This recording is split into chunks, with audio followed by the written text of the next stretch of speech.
Hello प्यारे बच्चों, इस वीडियो के अंतर्गत हम लोग कक्षा 7वीं के हिंदी विषय के मल्हार पाठ्य पुस्तक का पाठ 1 माँ कह एक कहानी का शब्दार्थ, व्याख्या एवं पठित पद्यांश सीखेंगे।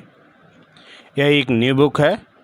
इससे हम आसान तरीके से आज सीखने का प्रयत्न करेंगे।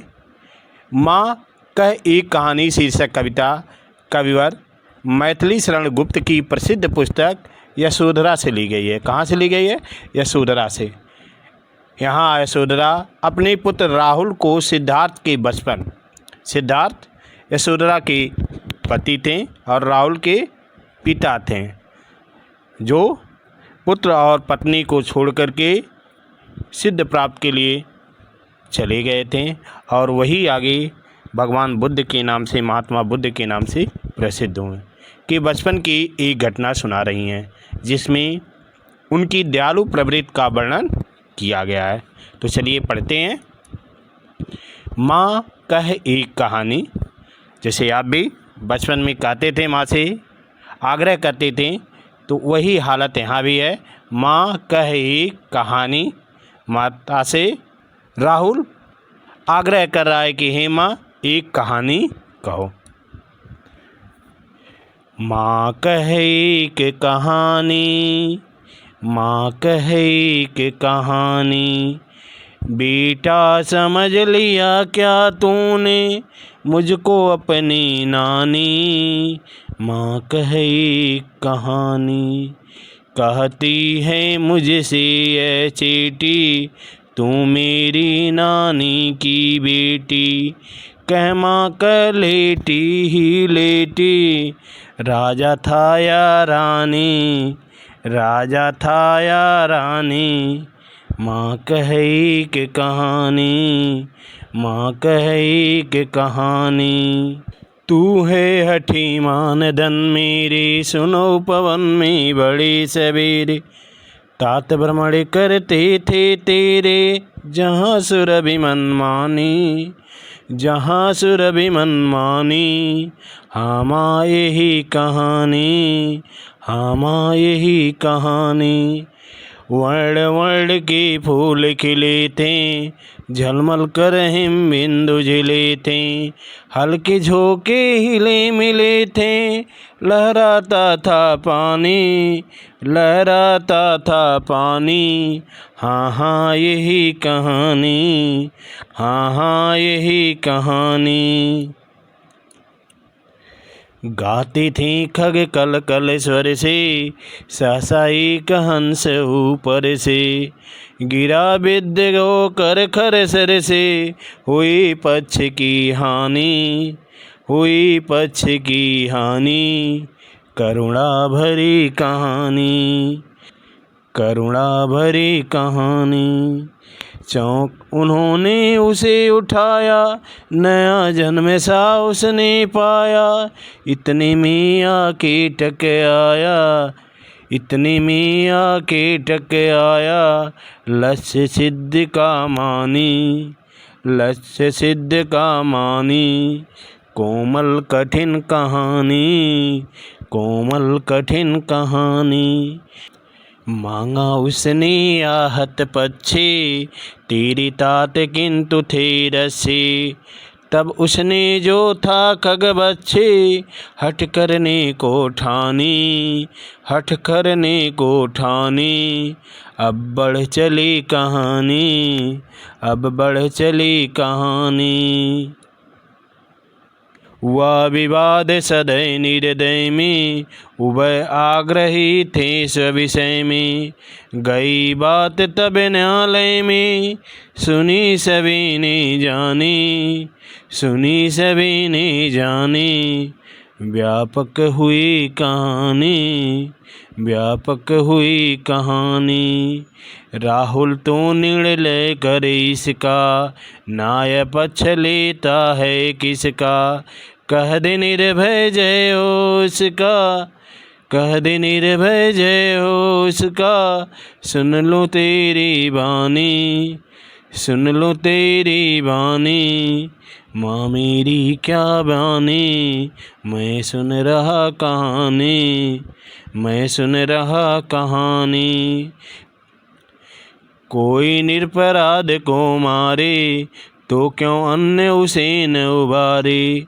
रक्षक पर भक्षक को वारे, न्याय दया का दानी, न्याय दया का दानी। तूने गुनी कहानी, तूने गुनी कहानी। इस तरह आप कविता पाठ करेंगे। अब इसका संदर्भ, प्रसंग, शब्दार्थ एवं व्याख्या कैसे लिखेंगे इसको सीखते हैं। माँ कहे एक कहानी, माँ कहे एक कहानी। बेटा समझ लिया क्या तूने, मुझको अपनी नानी।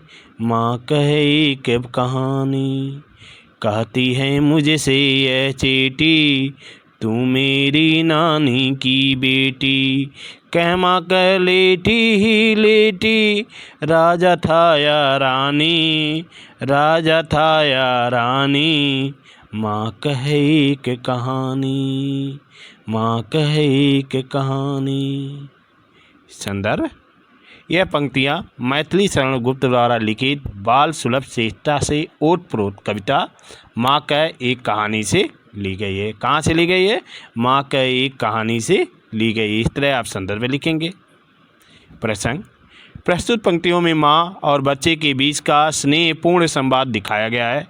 यह कविता बच्चों की मासूम जिज्ञासा, कल्पना शक्ति और कहानी सुनने की चाह को सरल भाषा में अभिव्यक्त करता है। प्रसंग ध्यान दीजिए, प्रस्तुत पंक्तियों में माँ और बच्चे के बीच का स्नेहपूर्ण संवाद दिखाया गया है। स्नेह से पूर्ण यह कविता बच्चों की मासूम जिज्ञासा, कल्पना शक्ति और कहानी सुनने की चाह को सरल भाषा में अभिव्यक्त कर रहा है, बता रहा है। शब्दार्थ, कह मीन्स बोल, चेटी मीन्स दासी, लेटी ही लेटी मतलब बिना उठे आराम से लेटे हुए, नानी मीन्स माँ की, माँ को नानी कहते हैं। व्याख्या, पहले बच्चे जो हैं दादा नानी से कहानियाँ सुनते थे, आप भी सुने होंगे। खासकर जब आप बिस्तर पर सोने जाते हैं तब आप कहानी के लिए जिद करते हैं। राहुल अपनी माँ से कहानी कहने की जिद करता है, हट करता है। माँ कहती है मैं तुम्हारी नानी नहीं हूँ जो तुम्हें कहानी सुनाऊँ। यानी वह बहाना करती हैं कि मैं नानी नहीं हूँ, क्योंकि अधिकतर बच्चे नानी से कहानियाँ सुनते हैं, तो मैं तुम्हें कैसे कहानी सुनाऊँ। तो राहुल ने बड़े ही विनोद से कहा, बड़े ही चतुराई ढंग से कहा, तुम नानी नहीं तो नानी की बेटी तो हो, तुम नानी नहीं हो लेकिन नानी की बेटी तो हो।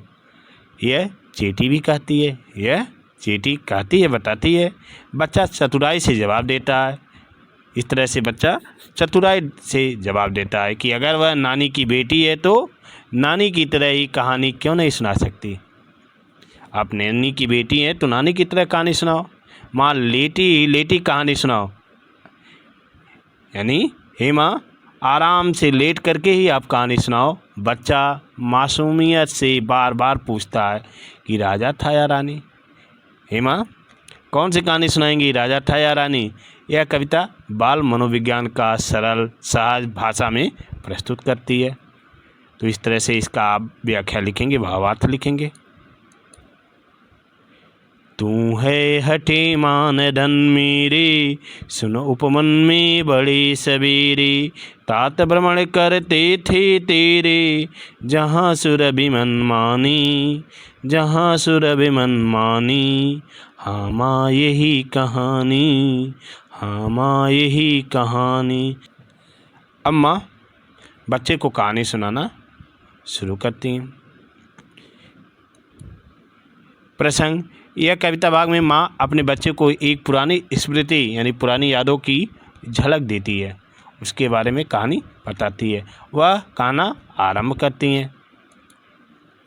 शब्दार्थ, हठी मीन्स जिद्दी, मानधन मीन्स प्रतिष्ठित स्वाभिमानी, उपवन मीन्स बाग, तात मीन्स पिता, भ्रमण मीन्स घूमना सैर करना, सुरभि मीन्स सुगंध, मनमानी मीन्स अपनी इच्छा से फैलती हुई। व्याख्या, माँ अपने बेटे से कहती है कि वह जिद्दी और स्वाभिमानी है, लेकिन उसके पिता बड़े प्रेम से बाग में सुबह टहलते थे।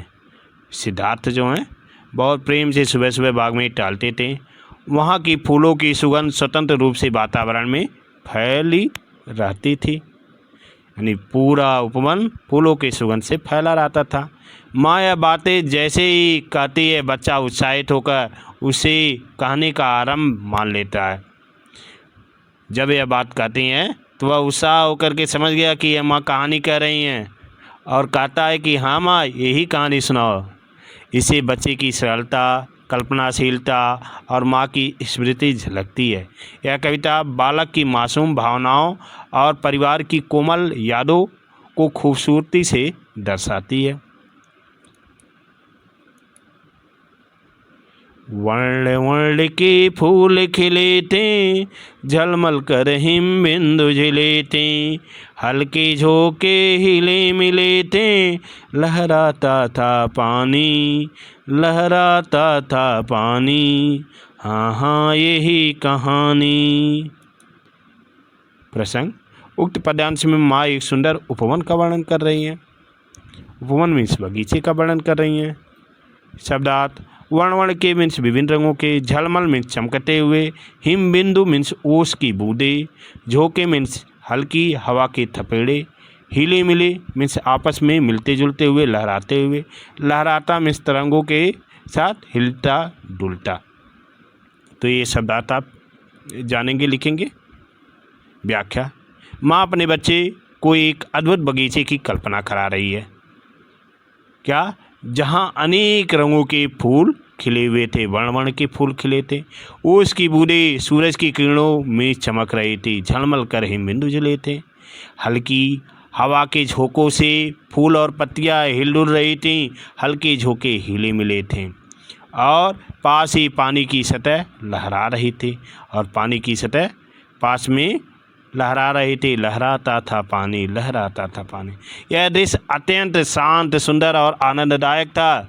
माँ जब यह दृश्य बताती है तो बच्चा उसे एक कहानी का सुंदर हिस्सा मानकर उत्साह से कहता है, हाँ हाँ यही कहानी, हाँ माँ यही कहानी। यह कविता एक बच्चे की कल्पना शक्ति और माँ की भावनात्मक स्मृतियों का सुंदर संगम है। तो इस तरह से इसका प्रसंग, शब्दार्थ और व्याख्या आप लिखेंगे।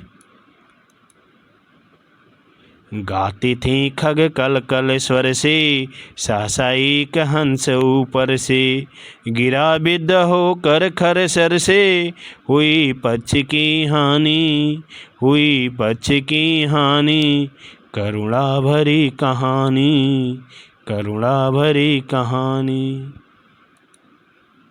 प्रसंग, माँ अब उस कहानी का एक करुण दृश्य सुनाती है।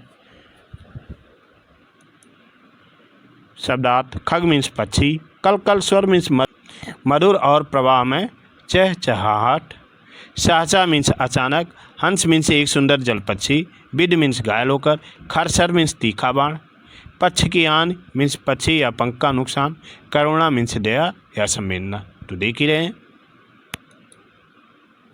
व्याख्या, अब तक कहानी में शांति और सुंदरता का चित्रण हो रहा था, लेकिन अचानक दृश्य बदलता है, बदलाव कहानी में आता है। माँ कहती है कि जब उपवन में पक्षी मधुर स्वर में गा रहे थे, तभी एक हंस ऊपर से गिर पड़ा।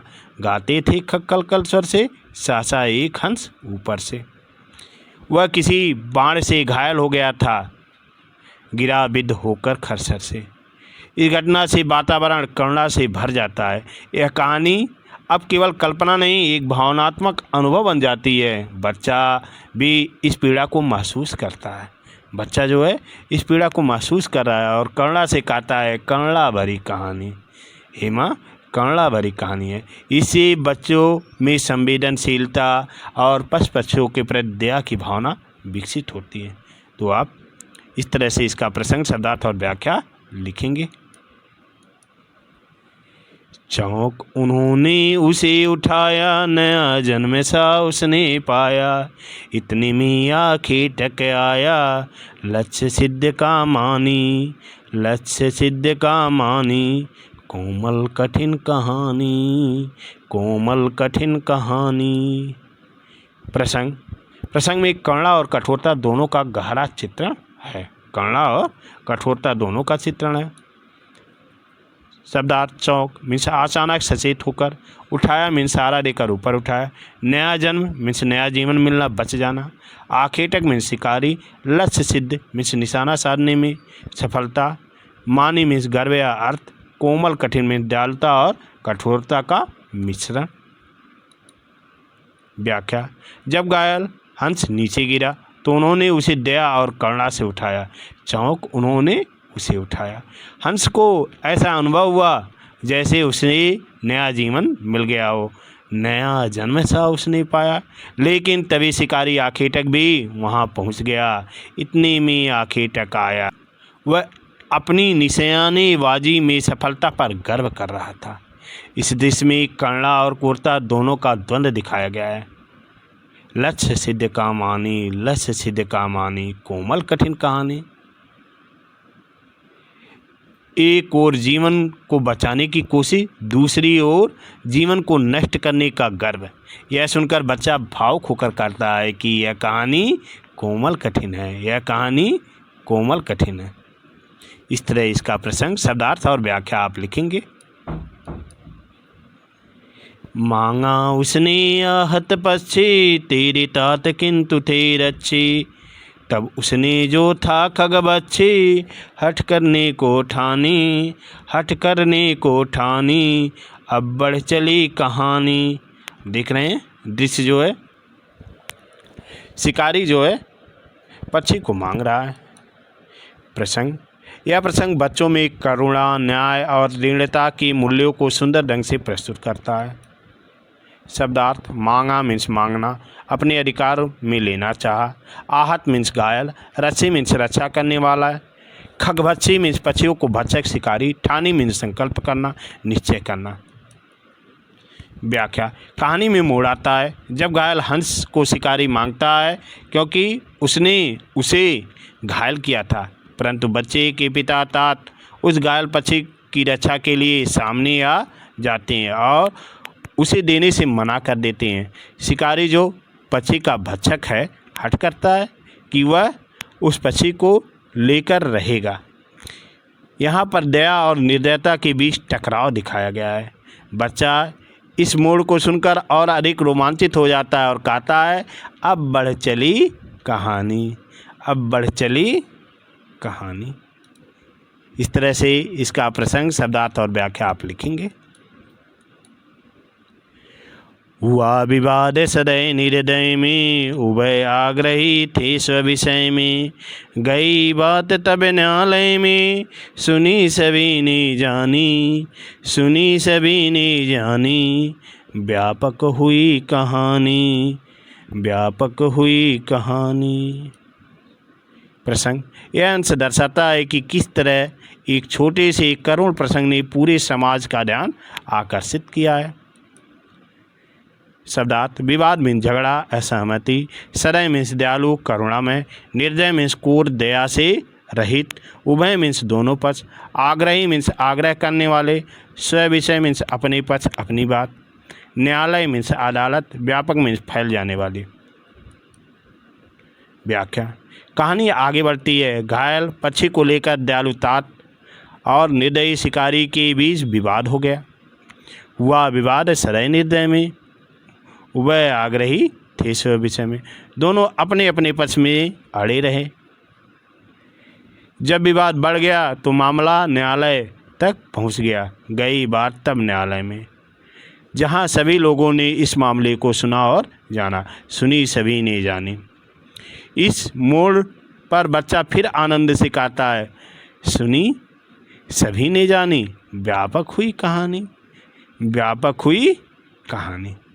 इस तरह इसका प्रसंग, शब्दार्थ और व्याख्या आप करेंगे। राहुल तो निर्णय कर इसका, न्याय पक्ष लेता है किसका।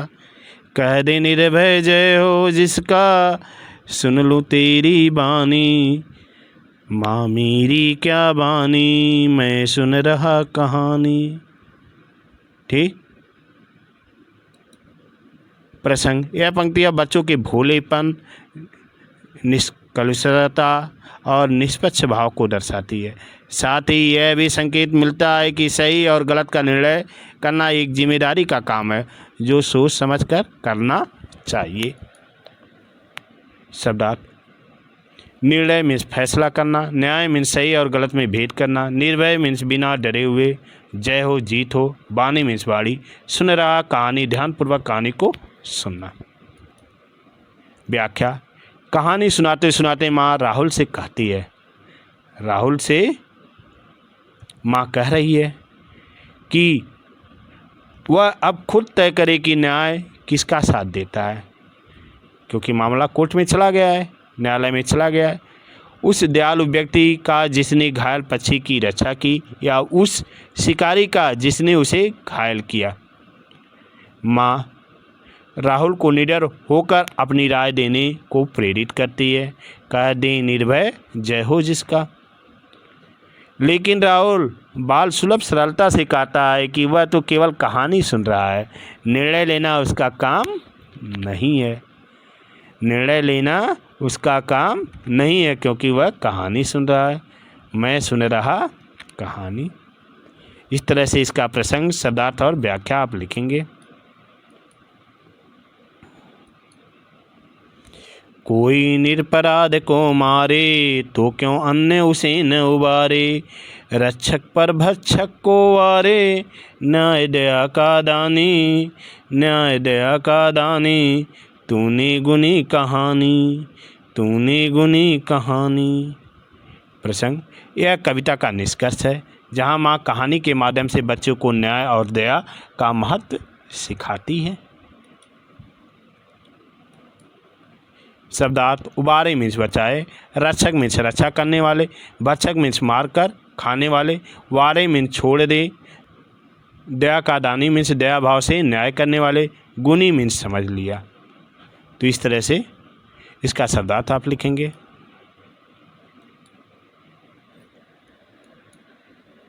व्याख्या: माँ इस अंश में यह शिक्षा देती है कि जो निर्दोष प्राणी कष्ट पा रहा हो उसकी सहायता करना धर्म और न्याय का कार्य है।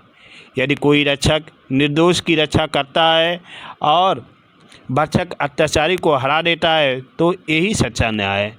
न्याय के साथ दया का भाव होना अनिवार्य है। माँ राहुल से कहती है कि उसने कहानी का सही मर्म समझ लिया है, यानी न्याय वही है जो दया और करुणा से प्रेरित हो। तो इस तरह से इसका प्रसंग, शब्दार्थ और व्याख्या लिखेंगे। इस तरह से माँ बच्चे को सीख भी दे रही हैं। पठित पद्यांश: एक, न्याय दया का दानी का अर्थ क्या है? ए, न्याय क्रूर होता है।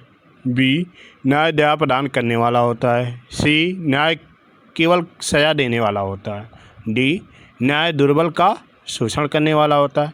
तो कौन सा विकल्प सही है उसे आप कमेंट में अवश्य लिखिए। बी, न्याय दया प्रदान करने वाला होता है। प्रश्न 2, जब कोई निरपराध मारा जाता है कवि के अनुसार क्या करना चाहिए?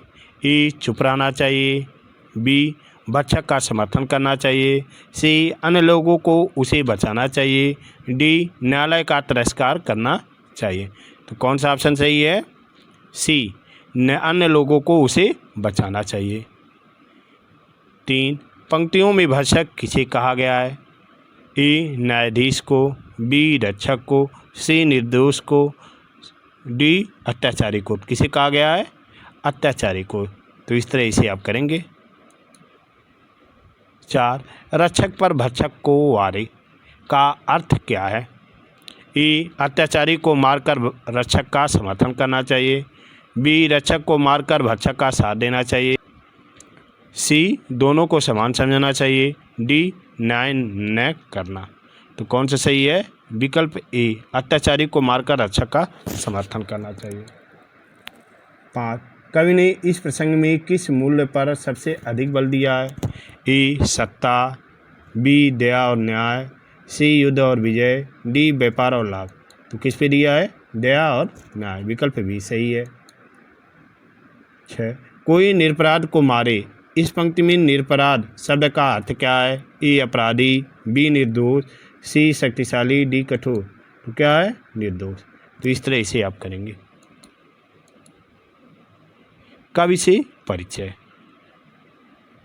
मैथिली शरण गुप्त द्वारा रचित कविता का यह एक अंश है।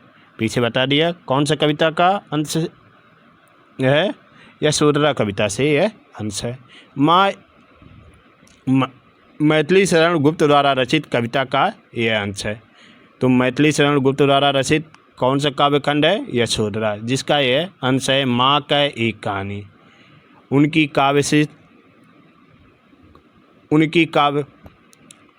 उनकी काव्यकृत यशोधरा से लिया गया है। यह माँ यशोधरा और बेटे राहुल के बीच संवाद शैली में रचा गया एक कविता है। मैथिली शरण गुप्त का जन्म चिरगांव, झांसी, उत्तर प्रदेश में हुआ था। 15-16 वर्ष की आयु में ही वे कविता करने लगे थे। प्रारंभ में ब्रजभाषा में और फिर हिंदी में आजीवन लेखन कार्य करते रहे। स्वतंत्रता आंदोलन में उनकी रचनाओं ने लोगों में देश प्रेम की भावना जगाने का काम किया। राष्ट्र कवि के रूप में, कैसे कवि, राष्ट्र कवि के रूप में इनकी ख्याति सर्वविदित है। इनकी अधिकांश कृतियों में भारत की धार्मिक, सांस्कृतिक, ऐतिहासिक और राष्ट्रीय चेतना के स्वर हैं। साकेत, भारत भारती और यशोधरा उनकी काव्य कृतियाँ हैं। इनका जन्म 1886 में और मृत्यु 1964 में हुआ था। तो कवि के परिचय में अवश्य आप जानेंगे। धन्यवाद। आज बस इतना ही, फिर मिलते हैं अगले वीडियो में।